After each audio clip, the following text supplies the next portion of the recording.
సమస్యలన్నిటికీ కారణమా? నమ్మలేకపోతున్నాను అల్లుడు. ముసలోడు వచ్చి ఇక్కడ నందిని నందిని అంటుంటాడు కదా, వాడేనా ఈ హత్యలు చేసింది?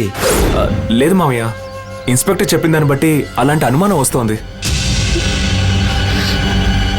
మీరు అనుమానించడంలో న్యాయం లేదండి. ఎందుకంటే పాము వల్ల మన ఇంట్లో ఇంతవరకు ఎలాంటి సమస్య రాలేదండి. ఒకవేళ పాము చంపున్నా అది కాటేసే కదా చంపాలి. అలా కాటేసుంటే చనిపోయిన వాళ్ళ చర్మం నీలంగా మారాలి. బాడీలో విషమున్న సంగతి పోస్ట్ మార్టంలో తెలుస్తుంది కదా. ఏంటి ఇలా అంటోంది? అంతేకాకుండా చంపి పాతేసేంత విషయం జరిగింది. ఎలా ఒక పాము పాతి పెట్టగలదు ఒకసారి ఆలోచించండి.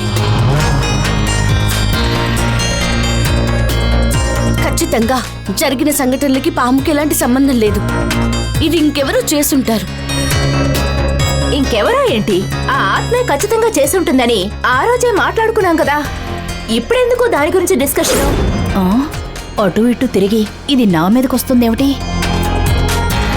ఏంటరుణ్, ఏదో ఆత్మని అంటున్నారు? దాని గురించి మీరు అనవసరంగా కన్ఫ్యూజ్ అవ్వకండి. మీరు త్వరగా ఆ పెద్దాన్ని కనిపెట్టే పనిలో ఉండండి. మన తర్వాత మీట్ అవుదాం.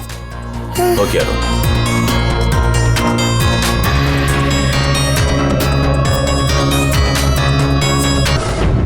అల్లుడు, జానకి ఆత్మ దేవిలోకి వచ్చినప్పుడే మీ అందరికీ తెలుసు, కానీ మాకు అంతకు ముందే తెలుసు. ఇలాగే ఒకరోజు జానకి ఆత్మ నన్ను మూర్తిని కారుతో గుద్ది చంపాలనుకుంది. అరుణ్, ఇప్పటికే ఎన్నో సమస్యలున్నాయి. పోలీసులకి మన మీద అనుమానం రాకముందే నువ్వు ఆత్మ గురించి పోలీసులతో